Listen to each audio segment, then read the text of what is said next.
Je suis en balade en pleine forêt. Je me suis dit, je marque un temps d'arrêt pour discuter avec vous. On va marcher ensemble, se poser ensemble, parler de boxe ensemble, parler de Tyson. Vous êtes prêts à me suivre?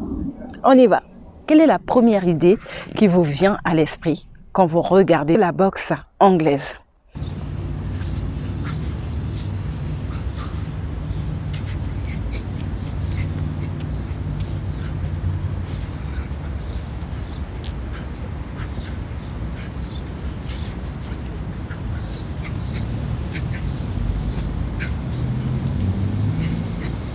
Quelle drôle d'idée de gagner sa vie en donnant des coups de poing ou en recevant des coups de poing. Et là, c'est moins drôle. Merci de vous abonner à ma chaîne si ce n'est déjà fait. La boxe, le noble art. Nous parlons de la boxe anglaise, appelée aussi le noble art. Pourquoi? Certainement à cause des valeurs qu'elle transmet. Le courage, la combativité, la ruse, le sens de l'honneur. Mais pas que.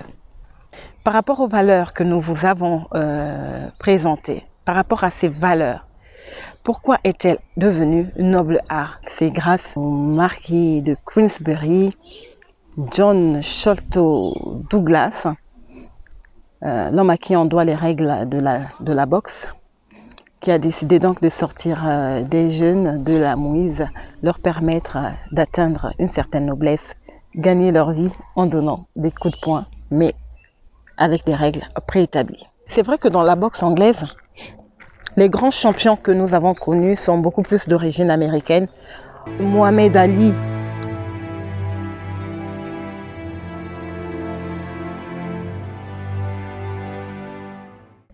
George Foreman,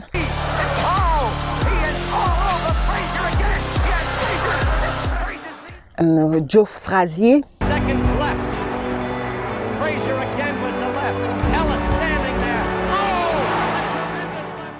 Holyfield,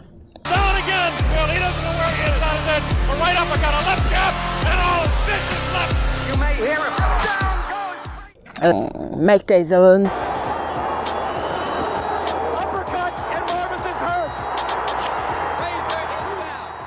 et beaucoup plus des Américains, surtout dans la catégorie poids lourd, qui se sont illustrés. Et Mike Tyson, de son premier sacre en 1986 jusqu'à ce fameux combat avec Evander Holyfield, qui nous a tous marqués, a fait des émules. C'est l'un des grands champions des années 80 jusqu'à la fin des années 90. Avant que dans les années 2000, on commence à parler de Lennox Lewis. Les boxeurs qui se sont inspirés de son style de jeu, de son style de combat, de son punch foudroyant. Nous avons Tyson, Yemei, Mobaliantembe. Après la vie, c'est la mort. Nous avons rencontré cet ancien boxeur dans la ville de Lyon. Il s'est reconverti dans la restauration et son restaurant est l'un des endroits les plus fréquentés de Lyon. Nziku Boukoulou, alias Tyson, Yemei Mobaliantembe, originaire de Pointe-Noire et précisément du quartier Rex.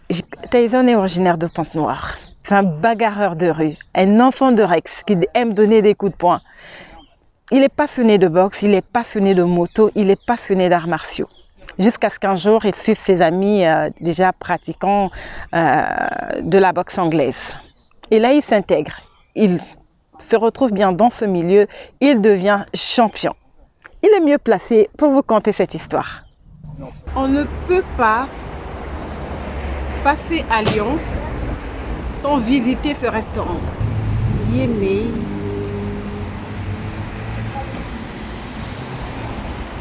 Yemei restaurant.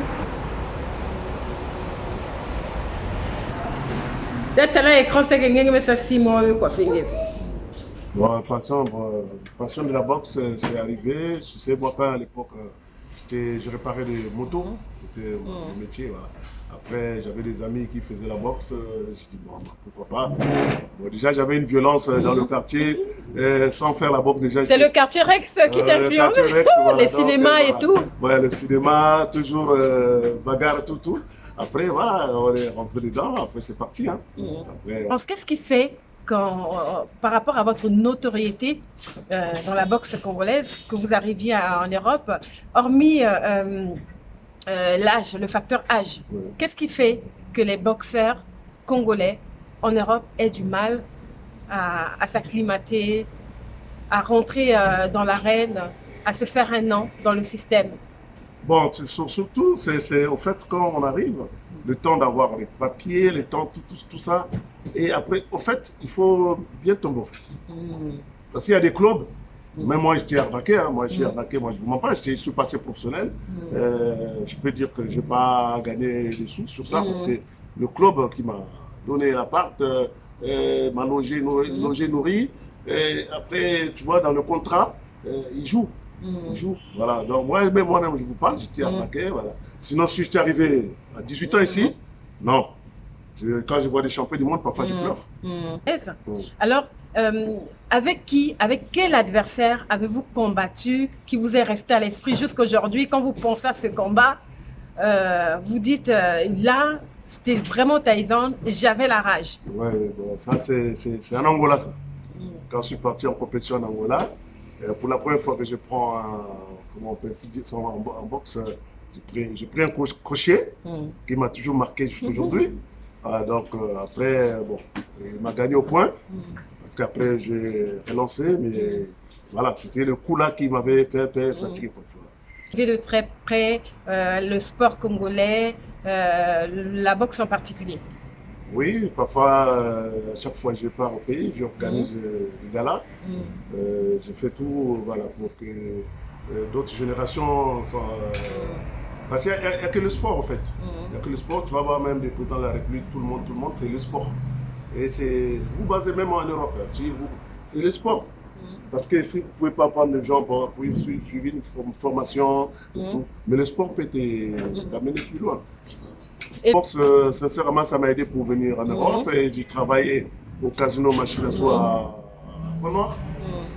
Ça m'a aidé toute ma vie au fait la boxe. Même quand je suis venu en Europe, ça m'a aidé. Dans la communauté, on parle beaucoup de violences faites à la femme. Moi, ça me tient vraiment à cœur. Est-ce qu'en tant que boxeur, vous êtes au point tout le temps? Est-ce que vous battez les femmes? Est-ce que ça arrive, ça? Non, ça n'arrive plus parce qu'à l'époque, quand on grandissait, il y avait la jalousie. Tu vois, là, maintenant, à l'âge là, on n'a plus la même jalousie quand on était jeune. Mais sauf que, tu vois, déjà,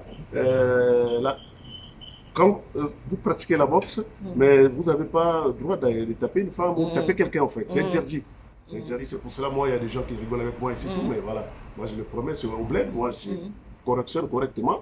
Parce que je sais là-bas, il n'y a rien. Mais ici, c'est un pays de droit, il faut faire très attention. Taper la femme, taper l'enfant, taper. Voilà. Bagarrer pour le plaisir, ça ne sert à rien du tout. Un jour, être dans la fédération de boxe, parce que moi, je suis un ancien boxeur. C'est pas, on prend des gens qui n'ont jamais boxé, ils vont le mettre en pochonnant, tout. Non, non, non. Moi, c'est pour cela que je salue tout le monde, mais vraiment, sincèrement, moi, le but, c'est être président de la fédération de boxe. Le message est passé, être président de la fédération de boxe du Congo, mais ça va se faire comment? Tyson se retrouve en France. La Fédé, il faut bien suivre les choses de très près. Et ça va se faire comment là? Non, mais parce que là, ils vont recevoir ce message. Hein. Ouais, ils vont recevoir parce que moi, à chaque fois quand je descends au pays, je organise des combats de boxe. C'est à cause de ça en fait. Parce que moi, j'ai des contacts avec des ministres de sport, tout, mais ils me disent qu'il faut venir d'abord faire. On va voir, après, voilà. On ne sait jamais. Donc, c'est ça que. Mon souhait, c'est ça en fait. Donnerez-vous à un jeune boxeur de Pointe-Noire, de Brazzaville, Caï, d'Olizy, de toutes les villes du Congo-Brazzaville, les talents ne manquent pas, mais qui se disent que la vie, la réussite, c'est en Europe. Quel conseil pouvez-vous prodiguer à tous ces jeunes? Bon, moi, sincèrement, conseil, moi, bon, déjà tout ça, ça va commencer au pays. La fédération va quand même faire des écoles de boxe. Parce qu'il faut avoir des écoles de boxe. Parce que les clubs en Afrique, c'est comme on dirait dans le quartier. Nous, on a commencé dans le quartier comme ça. Mais après, il faut des soutiens parfois, tu vois. C'est un sport énergie. Il faut faut avoir, comment on peut dire, c'est des moyens. Voilà. C'est ça qui nous fait un peu descendre au pays comme ça, parce qu'il n'y a pas de soutien en fait. Bon, moi, sincèrement, je sais que je peux conseiller des jeunes, et aller jusqu'au bout, chercher toujours à faire l'aventure. Nous, si on avait fait l'aventure tôt, ça devait être mieux. On est venu tard. Voilà. Donc, on est là, bon, on s'est débrouillé un peu maintenant, on fait des petits business comme ça. C'est comme ça. Et restauration et pas autre chose? Bon, la restauration, parce que ma mère, elle avait un bar. Ah, d'accord. Donc, c'est dans la famille. Donc, nous, on a grandi dans le bar. Donc, c'est une passion qui est rentrée comme ça. Bon, jusqu'à aujourd'hui.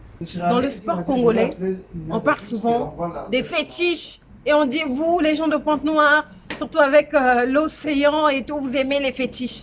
Est-ce que ça existe vraiment? Et surtout dans la boxe? Bon, surtout, bon. Tu sais, les fétiches, je ne peux pas vous expliquer ça. Mais sincèrement, c'est des trucs qui existent.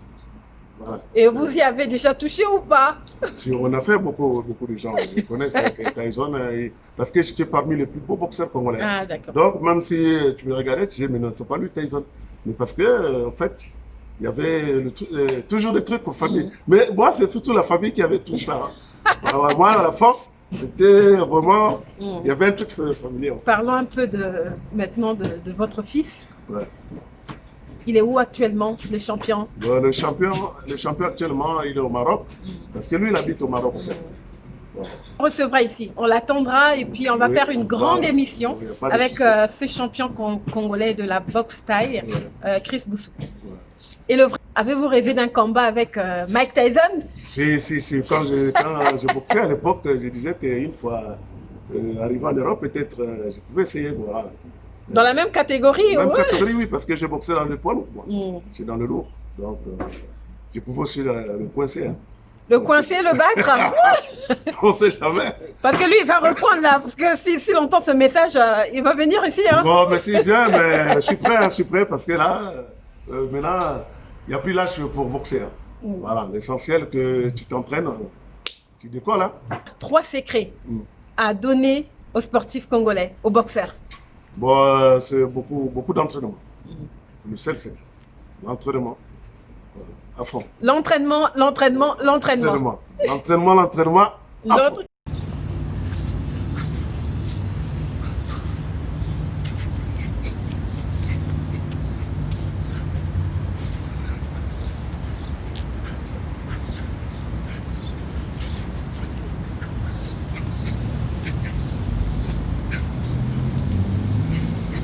Le sportif a de l'ambition et oui, il vise plus haut, il vise la présidence et au moment opportun, nous serons là pour l'accompagner dans cette voie. Voilà. Et la vie, comme je vous le dis toujours, c'est viser plus haut, aller plus loin, sortir de sa zone de confort et toujours le point levé. On en parle avec amour.